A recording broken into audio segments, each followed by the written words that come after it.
Hey guys, welcome back to the Thrifty Christian YouTube channel. Today I'm going to do a haul video for you. It's Saturday and I went out doing some yard sailing today. I wanted to kind of give a friend a little bit of a breakdown on how I do it and hopefully promote him and help him venture off into this. So what I wanted to do is just kind of give you a little idea of what I found today, some of the value of some of these items, and also, just to make you aware of what to look for that you can resell when you're out there. I spent about 3 hours today, from about 9 o'clock to 12 o'clock, 12:30, something like that. And these are the items that I found. The first one that I'm going to go with are these two items here. This is a Texas Instruments graph calculator. It's the TI-83 Plus. You guys can look it up if you want. These are going from around $25 to $30 pre-owned. This one is in excellent condition. No heavy scratches or anything like that. It looks like it was just kept concealed in the plastic case. So yeah, I looked this up and I've sold these before, so when I saw it sitting there at the garage sale, I just already knew I needed to go ahead and check it out, see if it works, and go ahead and purchase it at the best price that I could. Piece of advice is that, guys, always bring some batteries with you, AA's and AAA's, even a 9-volt. Bring those with you so you can check out this stuff, because 9 times out of 10, the homeowner's not going to try to put batteries in something. Not when he's trying to sell it for a couple bucks. I paid $5. I actually paid up for this because I knew that it had a little bit of value, and I just wasn't going to leave money sitting on the table. So if I walk away with a $20 profit after it's all said and done, maybe not that much, maybe 19 or something like that, $18, $19 profit. I mean, that's what? Who's going to leave that on the table? Especially when you spent the time and effort to go get it, right? So the next thing I got from the same guy is this Macintosh wireless keyboard. It is the A1314 model. It's the slim version. It takes 2 AA batteries right there in the end. Actually, right here on this end, you unscrew that little cap, and that's the power end right there. So I threw a couple of batteries in there, tested it. It worked great. These are going for about $30 as well, all day long, and it's in great condition. It's not all scratched and marred, so that's good.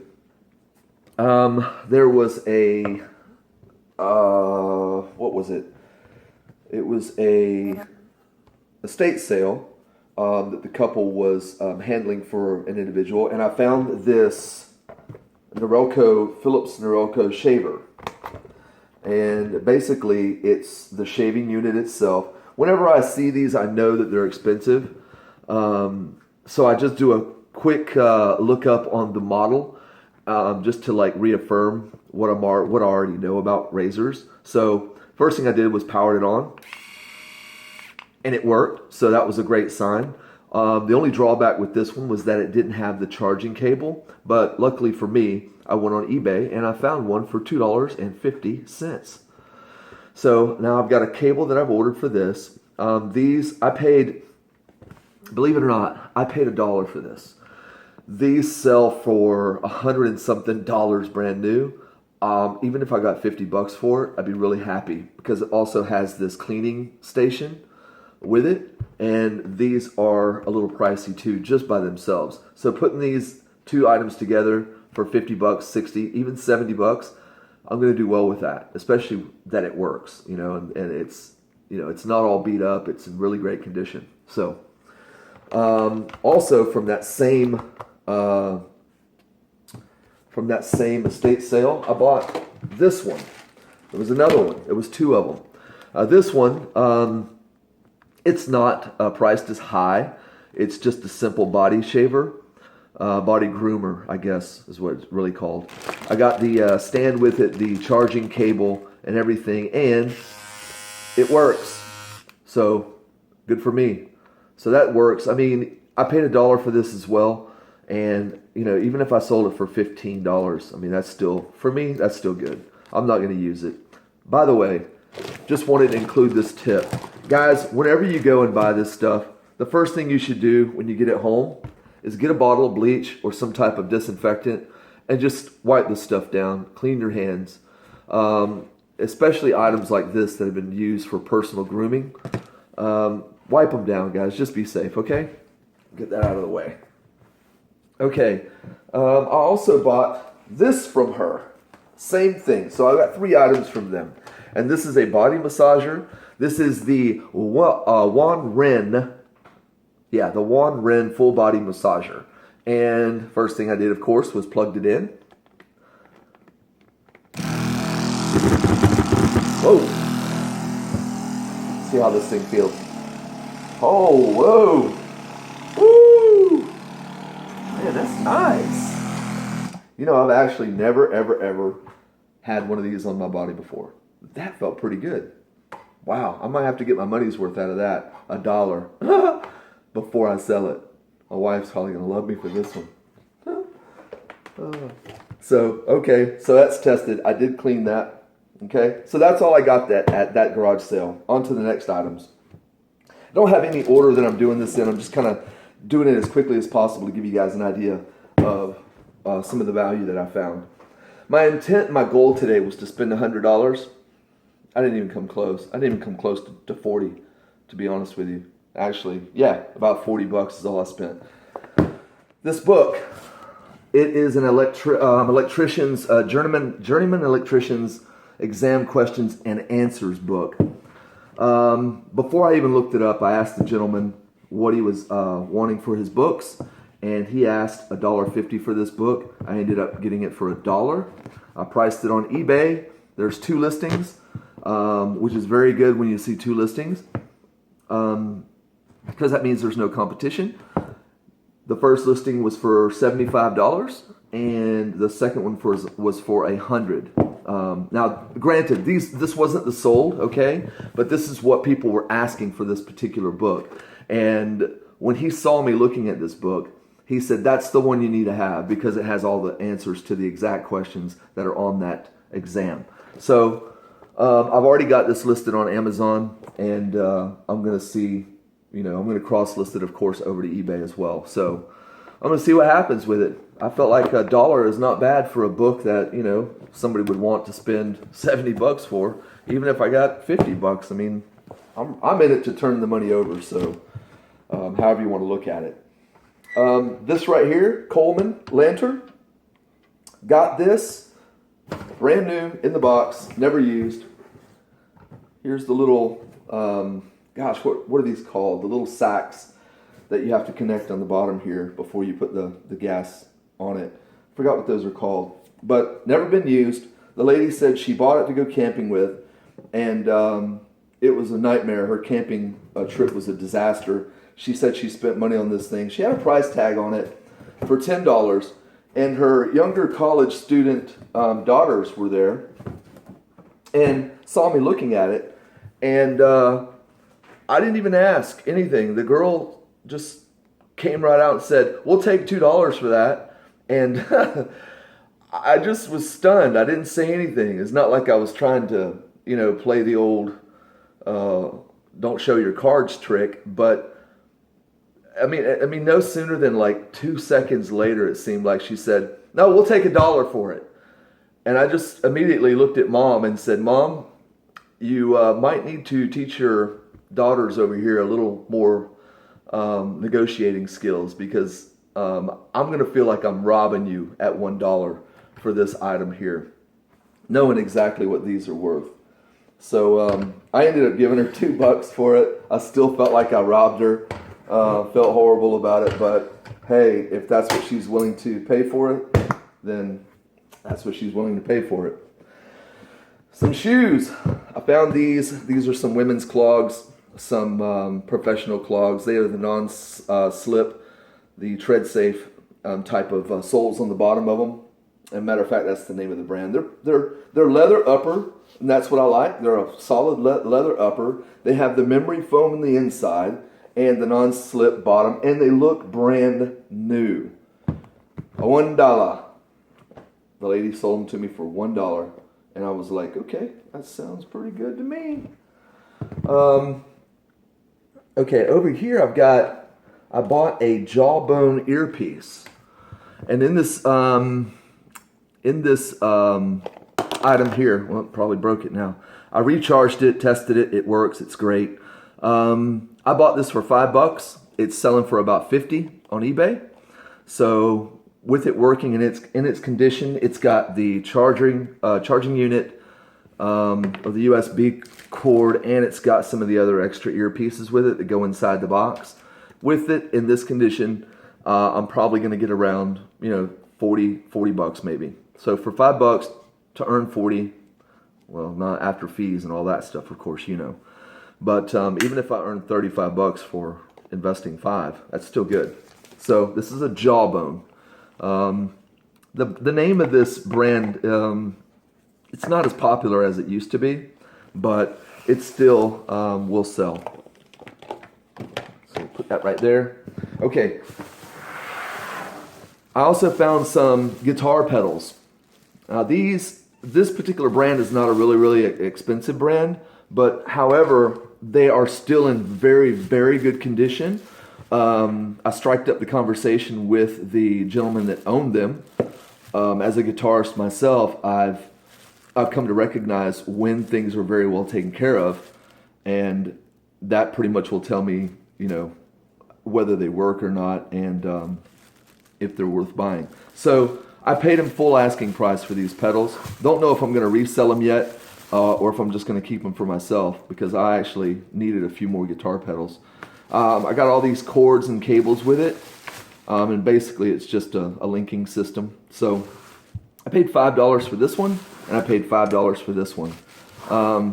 These are just, they have different sound effects on them. You can get them in various types that I actually offer different sound effects. So with what I bought here, I felt like if I paid, I paid $2.50 for some of the cables as well. So if I walked away paying $13, I really felt like I stole it from him. So that's a really good deal right there. A few of the last items that I got really quickly are some games, some PS4 and PS3 games. I paid $2 a piece for these, and they are selling for various prices. So I'll probably just bundle these things up and try to get them in for somebody for Christmas. Great when you find games in good condition. So always keep your eye out for some games. And over here I bought some videos, sealed DVD. They're the True Blood series. Sixth season, fifth, fourth, second, I think, or third, but brand new, and these I shouldn't have any problem just listing these and just turning over a quick profit. I paid 50 cents a piece for these. Okay, now down to the last of the items. I can grab them real quick. Just some clothing items that I found. Really happy. I found it's a silk linen blend. This is a Tory Richard. In case you guys don't know about Tory Richard, it's a good selling brand for me. I've found these shirts, and these shirts often get me about 25 bucks.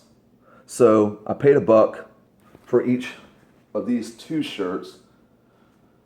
I bought the Tory Richard at a garage sale, and I bought the Tommy Bahama. This is a nice 100% silk floral print shirt. These also sell really well for me. If I get about $16, $15 for this, I'll be happy after paying $1. And the last one that I really am really stoked about is the Robert Graham. I don't know if you can see Robert Graham, but this one's kind of cool. It's got a bunch of little cars on it. Robert Graham is always a brand that sells super fast for me. I don't try to, even in this great condition that it's in, I don't try to, ask for 50 bucks. I always generally ask for anywhere from between $35 and $45 for these. And depending on the condition and how much embroidery and stuff they have. And the same print is on the inside of the cuff. There's a couple of things that give Robert Graham away, other than, of course, the embroidery on the back of the collar. But he also has on the cuff here, he has his initials here. And down here at the bottom of the shirt, he always has written knowledge, wisdom, and truth. You can see it right there. Okay? So guys, that's it. Okay, hopefully we're recording. Guys, 2 days later, I just wanted to show you that the Robert Graham shirt has sold on Poshmark. I did cross-list the clothing items on all three platforms, Poshmark, Mercari, and eBay, and it sold right there for $35. I didn't really put the price high because I just wanted to turn over $1. So not bad for what I consider paying pennies for an item and then, you know, earning $35 minus the 20% Poshmark fee. Okay? Great.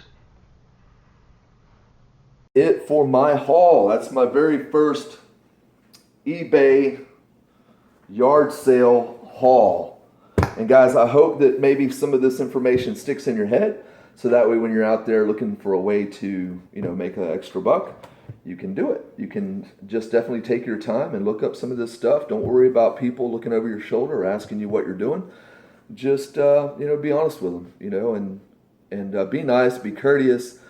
And one tip I want to give you guys on how I approach a yard sale before I let you go is I'm always trying to be as nice as possible. You know, they have this saying that says you attract more flies with honey, right? So always be nice when you approach the owner of the garage sale. Always say hi. Always try to go out of your way to, you know, bring light to their day. Because, you know, you don't know who's been there 5 minutes before you, and you don't know that, you know, if you've done a garage sale, then you may know that a lot of people, they try to, you know, they try to lowball you on a lot of stuff, and it gets on your nerves, and you get angry, and that happened today. I actually was at a garage sale, and the lady was literally cussing at the customer, and, you know, I just tried to be nice to her. I just, you know, said some good things and told her not to let it get her down and not to let it discourage her. And matter of fact, it was where I bought those video games right there. And I gave them a full asking price for it because I knew that I could make a little money off of them. And I didn't want to treat her the way the prior people had. So always be as nice as you can. Always try to crack a joke. Always try to make them smile and make them feel good, you know. And you're going to get a long way with just doing those little things. I know it's kind of silly to even, you know, be saying that, but it's the truth. Most people already know that. Another thing, you know, I just wanted to kind of let you guys know, in the reselling circle, in the circles, you get familiar with a lot of faces. So I wanted to say that one of the first things I do when I approach a yard sale is I look for the person running it, and I try to see if I recognize them. If I recognize them, then I'm going to leave, because obviously they're a reseller that I already know, and they're just trying to get rid of some of the stuff that they couldn't sell on eBay, you know, by having a yard sale. So always do that, guys. I know on first impulse, you want to go to a yard sale, then you just want to start looking. You know, you just want to start peeking at everything they got before you even recognize who the person is that's, you know, holding the yard sale. So make sure you don't recognize them there. And even if you do, you know, be kind, say hi to them, wish them luck, and then go on to the next one. Guys, I hope this has helped you out. If anything, if you have any questions, don't hesitate to ask me some questions down in the comments box below. Guys, I'll see you on the next one. Thrifty Christian, I'm out.